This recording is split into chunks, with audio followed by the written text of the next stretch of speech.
Hello ladies and gentlemen, welcome to Tony Needs Hobbies. My name is Tony and together with my cousin Martino we are going to make Zult Fromage de Tête, or in English, head cheese. Have fun watching.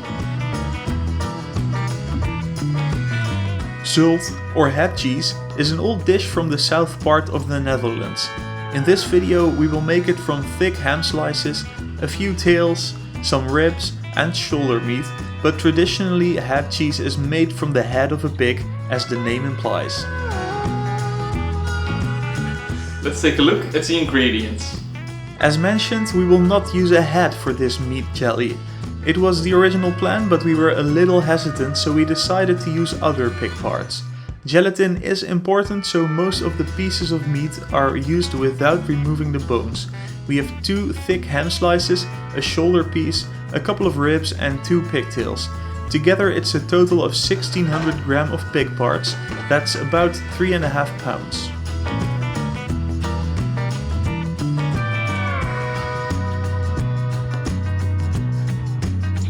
The first step is making broth.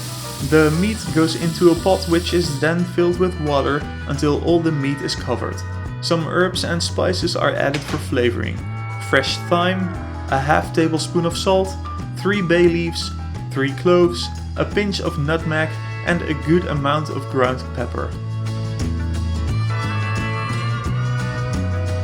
These form a traditional combination for Dutch staple food like hutspot and will give this Zult its recognized taste, I guess. But who am I to tell? I have never actually tasted head cheese, because the idea of eating a pig's head grosses me out a bit. Anyway, let's get on with it. These ingredients are added to the pot on the stove to heat up. Once it is boiling, it will be set to the lowest heat to let it simmer for around 4 hours.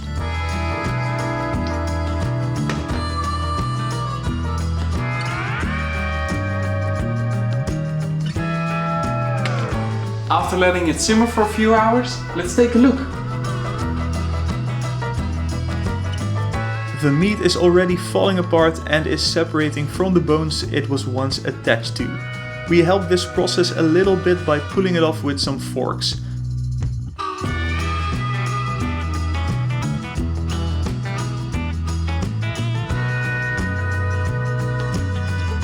Then it's time to measure the white wine vinegar to give this dish its signature sour taste. We add 150 milliliters or 5 ounces. The vinegar is added to the pot, which is then stirred. We let it simmer for another hour before separating the meat and bones from the broth.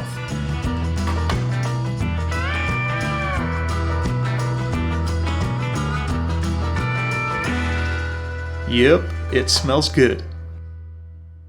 We separate the broth from the meat by pouring it into a colander. As you can see, it isn't a clear liquid. This is the result of adding vinegar. The broth will be set aside for now so we can focus on the meat. It's important to just use the meat and no small and sharp bones are left in. So with utmost care I will divide the contents of this colander into 2 bowls, one with the meat, the other with the bones to be discarded.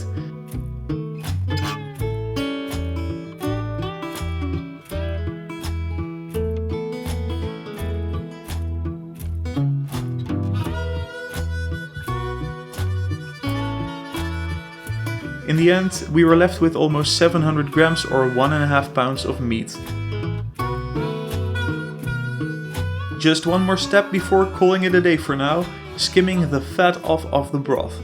I do this really carefully using a sauce spoon.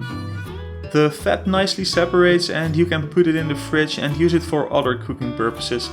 Finally, the broth is poured into a measuring cup and everything will be refrigerated overnight to check if the broth is gelatinous enough.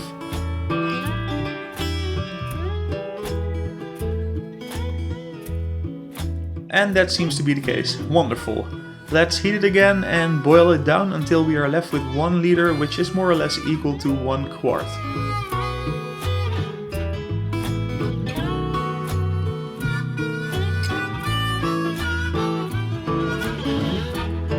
The meat has been separated from the bones and the broth is thick enough, so it is now time to mince the meat and bring it all together. the meat was refrigerated to make it go through the grinder easily. It would have gone even better if I secured the grinder more tightly to the work surface. In any way, it did the trick just fine. On a totally different note, I told in my last video that I was going to make leather pull-up grips in this week's video, but I didn't have the time. The material for this video was already shot, so that's why you are watching a cooking video instead of a leatherworking video. But I promise to do the leatherworking video next. Don't miss it by subscribing to this channel.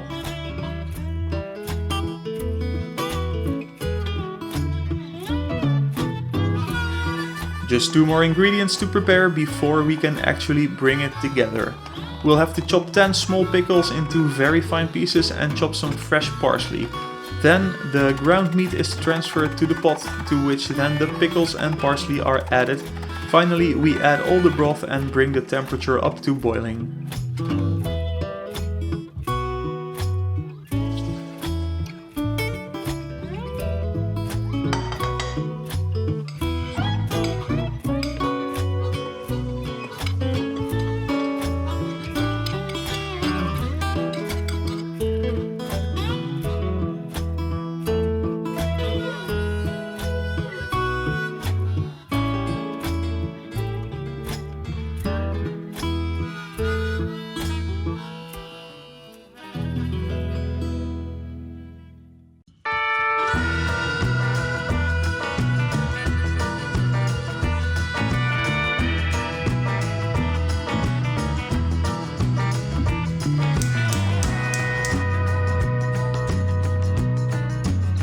While it is all heating up, we will sterilize cups used later to store the meat jelly in.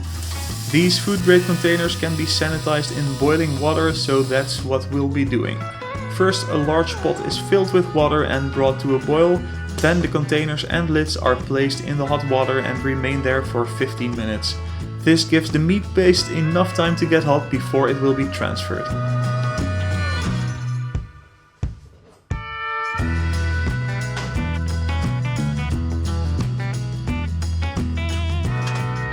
Because the cups are all very hot, we will take them out with tongs. Then we are all ready to fill these clean containers with the meat paste. It will get its final jelly consistency after refrigerating it overnight.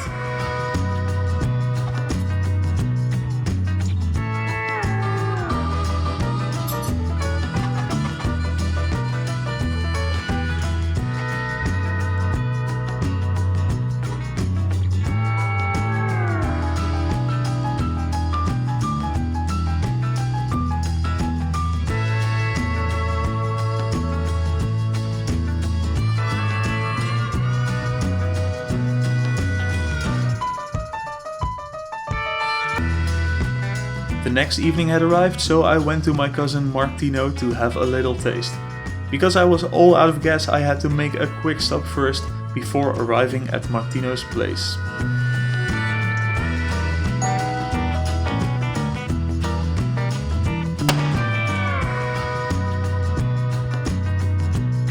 This stuff should taste good when served cold on a piece of dark rye bread. So let's try it. Here we go!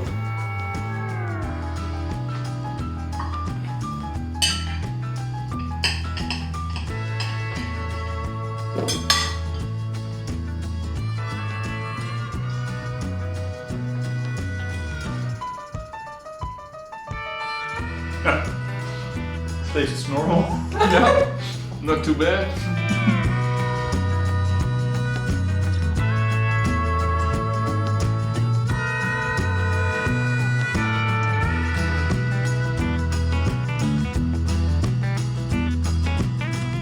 We had a blast making this Zult, Fromage de Tête, or head cheese in English.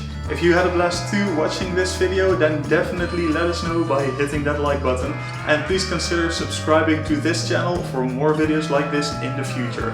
That's it for now. We would like to thank you for watching. Bye bye.